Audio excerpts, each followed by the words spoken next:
All right. Thank you so much, Sean. I'm thrilled to be here talking about some of my favorite subject matter, transformation through technology. A little bit about myself. I'm the president and owner of Mira Consulting. We've been working in this space for the last 10 years, helping organizations through strategy design right through to technology adoption. A little bit about what we do with clients is kind of in three areas: strategy, operations, and technology. And when we're looking at strategy, we're looking at the position that you want to occupy within your industry, whether that be that profit flow, the cash flow, and the position that you're going to have within the mind of your customers and how it measures up to your competitors. And also looking at kind of a benchmark of yourself, how it measures up to where you've been in the past in your organization and where you're looking to go in the future. From the operations side, we're heavily focused on people, process, and the metrics and KPIs that make you successful or tell you if you are. And when we're looking at that people side, we're looking at that most valuable resource that you have and how we can leverage them the best within the operations of your business. On the technology side, it's really about putting that support structure into place so that the strategy can be realized and so that the operations do flow efficiently, and we can measure how that happens through the systems, hardware, and the data and reports that live within those systems. So diving into what we're going to be talking about today is all about aligning our technology with the strategy that we've set for our business. There's a lot of detail that can go into this, so I'm going to focus on the last two bullets here around setting that technology strategy and then how we actually align or adopt technology to it. But I'm going to quickly touch on how we define the strategy and setting the strategic roadmap so that when we get into that technology piece, we're ensuring that what we're investing in really lines up with what we're trying to do with our organization. So first up, we've got setting the strategy, and I'll just quickly go through this one.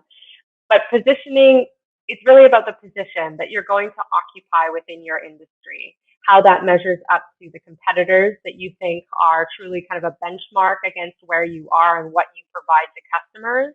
When it comes to the customer's piece, who they are and who they are not, and the relationship that you want to have with your customers, how you want them to see you. And then looking at, that past and future you is really understanding where your organization is today, what you're looking to improve or change around it, how we measure that, and then how we look at the progress that you're making towards kind of that future state that you've defined for the organization. Once we have this strategy piece set and we know where we're trying to go from a target perspective, that's when we can start looking at executing it. And this is all about action. How do we take where we want to be, looking at where we are, and create kind of those roadblocks or building steps, milestones to show that we're making progress towards that end goal. And we look at that through the lens of missions, so what it is that we're trying to accomplish in a measurable way, the objectives being kind of how we're going to go there, tactics getting into that great detail about what we're going to do, by when, who's going to do it, and the metrics piece around how we're going to kind of measure that we're making that progress that we're looking for. The decisions piece is really about looking at what are the decisions we need to make on a day-to-day basis, and more strategically, if quarterly or weekly, and how do we need to kind of make sure that we're making those decisions, recognizing the flags that tell us that we have a decision to make.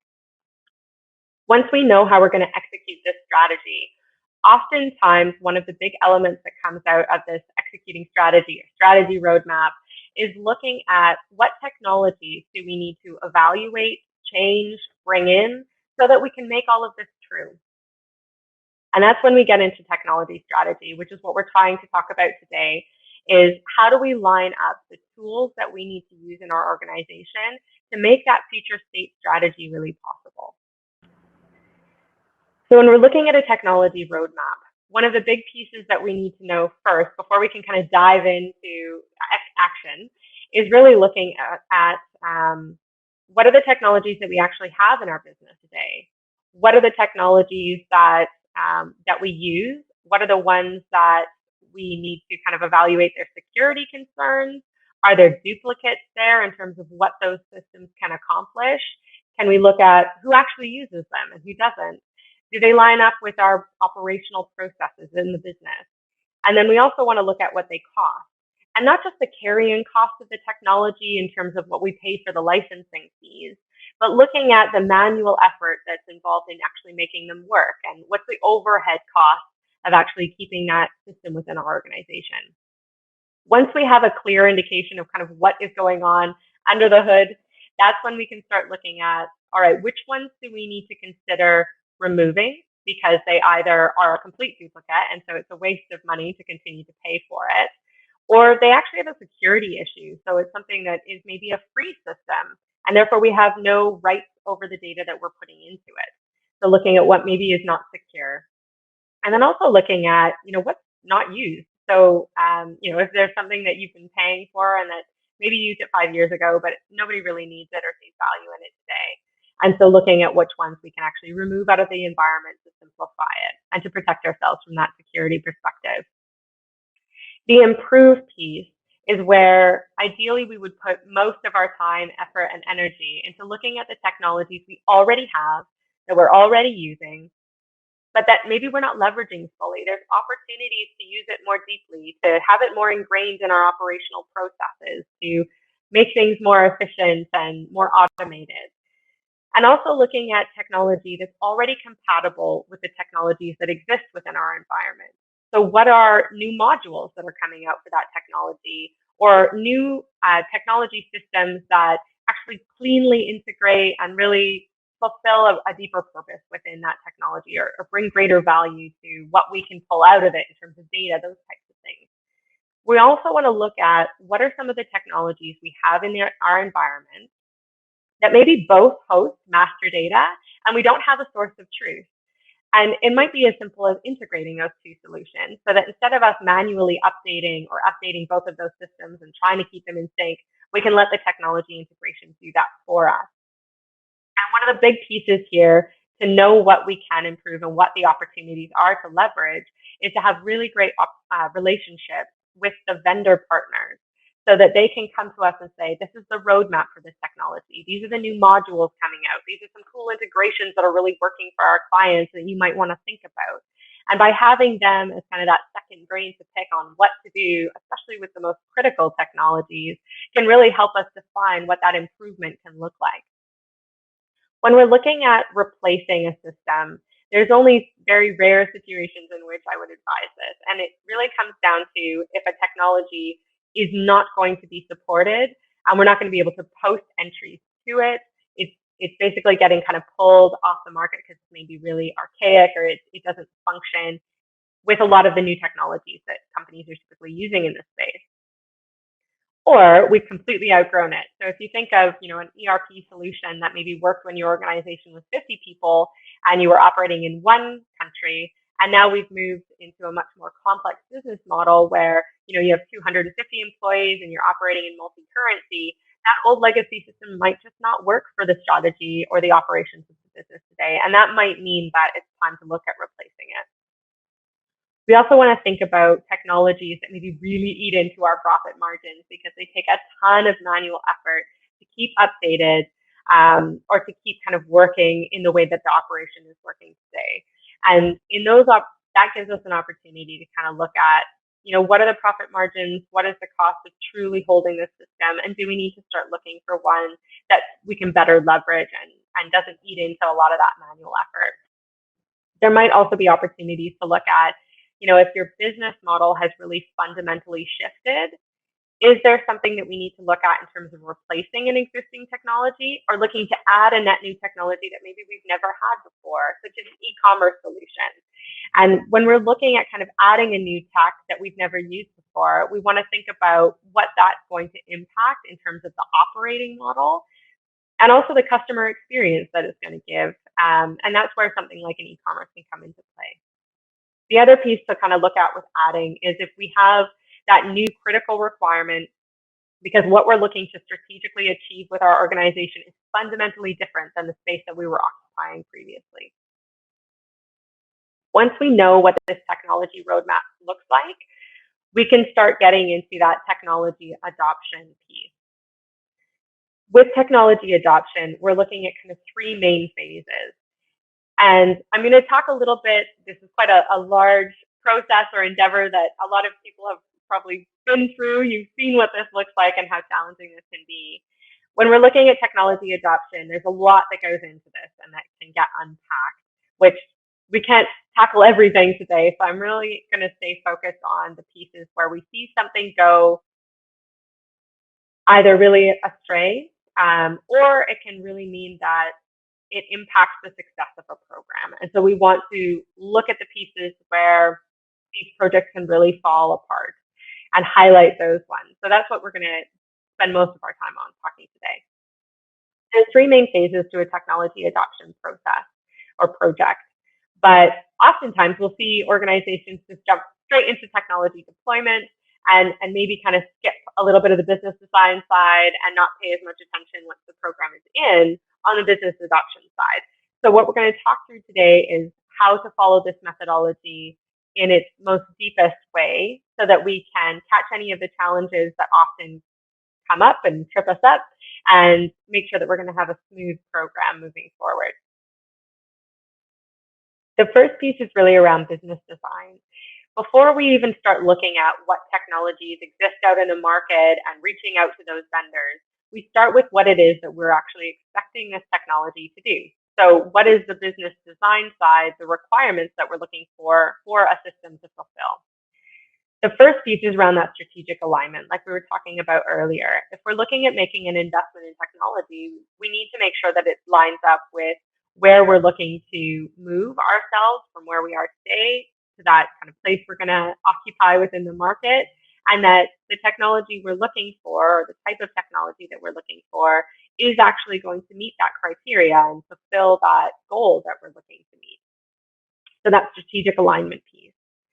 Success planning. And this is really helps us ensure that when we start getting into the project phase, that when we're looking at success planning, it's really about seeing what it is that this technology is going to fundamentally do for us, how we're going to measure that it has actually met that mark. And then the current state piece gives us an opportunity to ensure that we understand fully what the current state operations are in the current system that maybe supports us in this place, and that we need to ensure that they're covered so that we can still perform our operations when we move into that new system. The business design phase also contains these other four activities: process redesign, data preparation, technology selection, and vendor negotiation. These are the pieces where if a project is going to kind of fall apart later on, if we're really going to have a hard time in this project, it's because we haven't done these particular activities thoroughly enough, is what we've often seen. And that it's really about that process redesign side. We don't want to take our current state and slap that into a new system. That doesn't necessarily move us forward or improve the organization. This is our opportunity to really look at the operational processes that are going to live in that system and ensure that we're looking at what are the improvements we need to see in these operational processes that we want reflected in that system.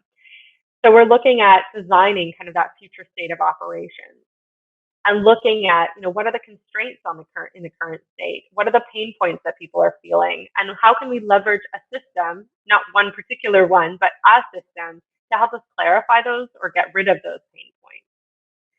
The data preparation side helps us look at what the data is today that we're using, the reports that we're using today, that help us make good business decisions. So when we're looking at that future state and we're building that into the requirements, we're able to say, this is data that's critical to us that we need to have on everybody's dashboard, that we need to be looking at in terms of reports, because it actually helps us make good business decisions on the day-to-day or the quarterly or strategically, so that we know that we're doing the right things and identifying when there's a flag that we need to react to or respond to.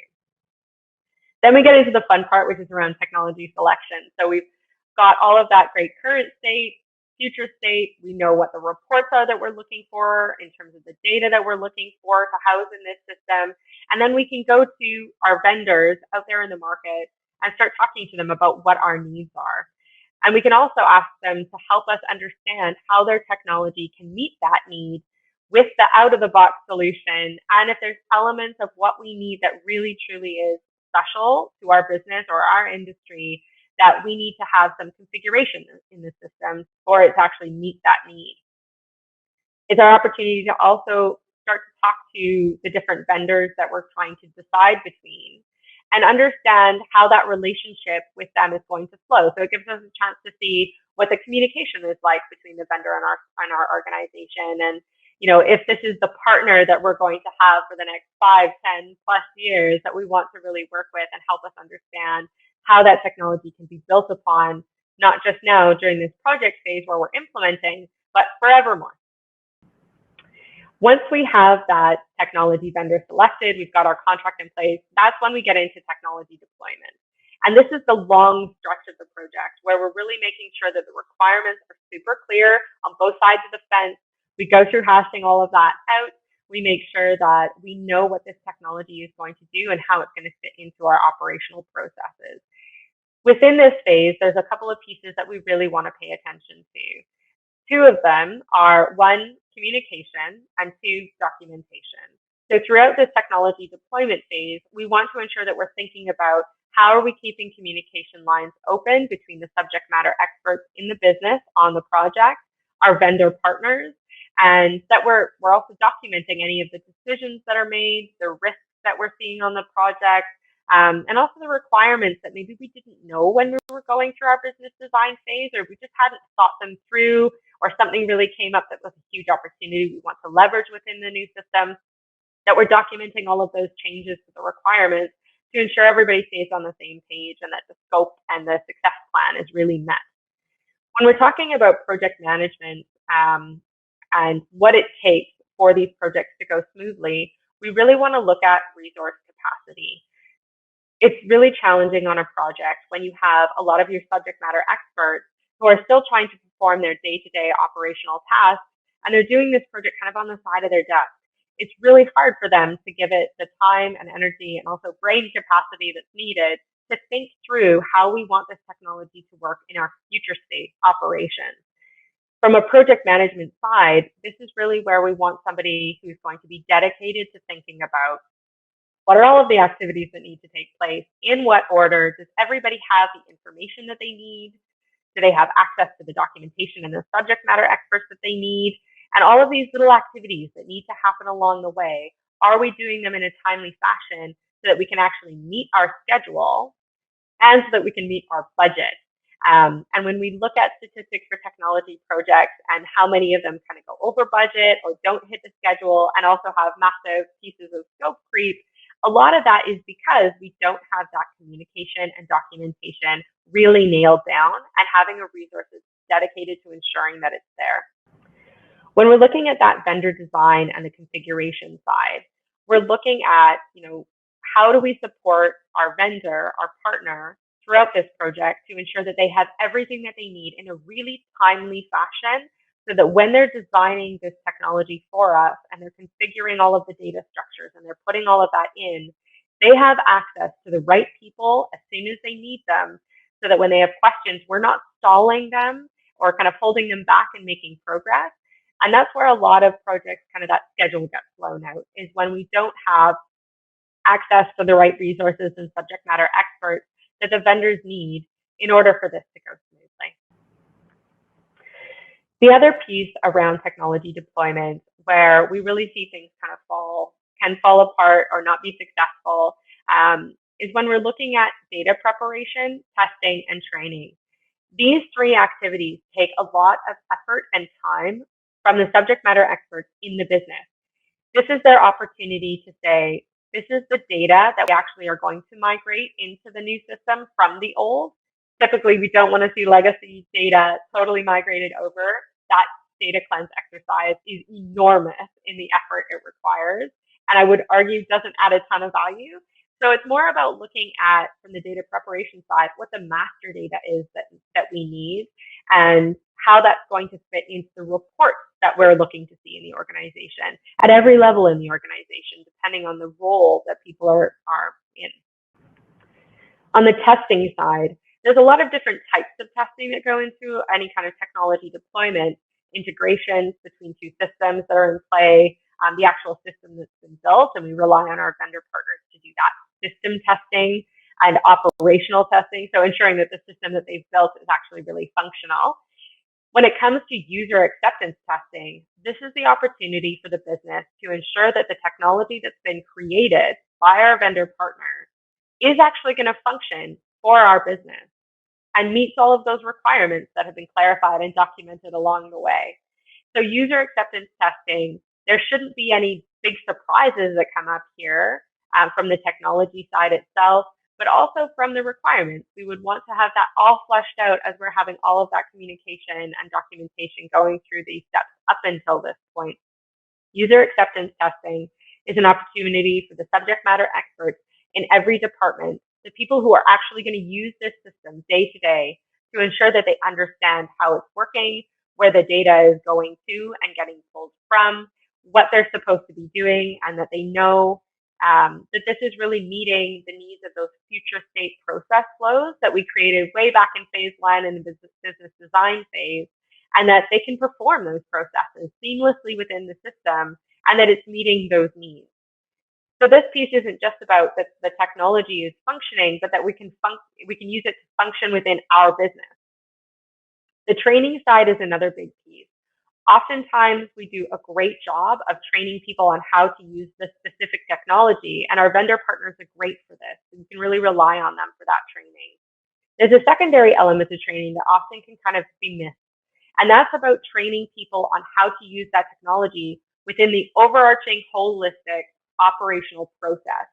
So you might be doing, for instance, a sales process where you're doing some of these activities outside of a system, and then you jump into the system at a certain point and put certain data in there, and then you perform some more activities outside of the system. That kind of overarching flow, all of the different activities that you're doing in and outside of the system, making sure that people understand from a training perspective when we're using this technology, how we're using it, and how it fits into that kind of greater process. Then we get to the fun part. Once everybody's trained, we go live with the system. And oftentimes, again, this is kind of where we celebrate that we've go live, we've put this huge achievement in, we've realized something that we've been trying to pull towards for such a long time. And then the project team oftentimes can kind of get disintegrated at this point, and we think, it's live, it's in, now we can kind of go back to our day-to-day work. And when we do that, we're missing a huge opportunity for continuous improvement.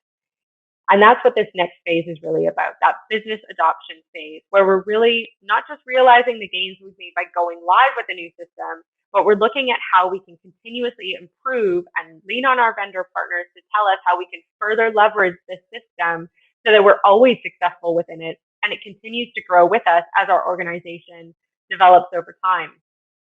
The business rollout piece, really making sure that we're over communicating the fact that we've gone live with the system, that it is a huge win, thanking the people that, have put a ton of sweat and tears into it to make it successful. And then looking at kind of measuring and reinforcing. It's one thing to go live with the system and expect people to use it. It's another to kind of look at, how are we using it? Are we using it the way that we said we were going to? Are we looking at new opportunities to use it better? Is there something that changes over time in our business processes and operations that, we need to look at maybe baking back into this system? And a lot of that can be accomplished by a good transfer to operations, where we're looking at who is going to, within the organization, ultimately be accountable for this system and be looking at, opportunities to upgrade the system or look at new modules that are coming out, looking at the technology roadmap and how we can better leverage this system, and also looking at if business processes change, how do we need to tweak or go back to our vendor partner and figure out how to, make some changes or tweaks within the system so that it still reflects what that business process needs to look like. And then looking at that continuous improvement piece. And unless we have somebody that's really dedicated within the organization, feels like they have ownership over that technology program, a lot of these pieces just can kind of fall off the radar. So with this element, it's really about looking at how can we have somebody who's accountable and excited about the system, and it's going to be looking continuously at ways to continue to use it, better use it, improve upon it, and all of those elements. So that was a wild run through of what we're looking at when we're talking about technology adoption and how to leverage our technology to make wins on our strategy and actually accomplish what we're trying to do in our organization. Thank you so much, and I hope you guys enjoy the rest of Propel 2021.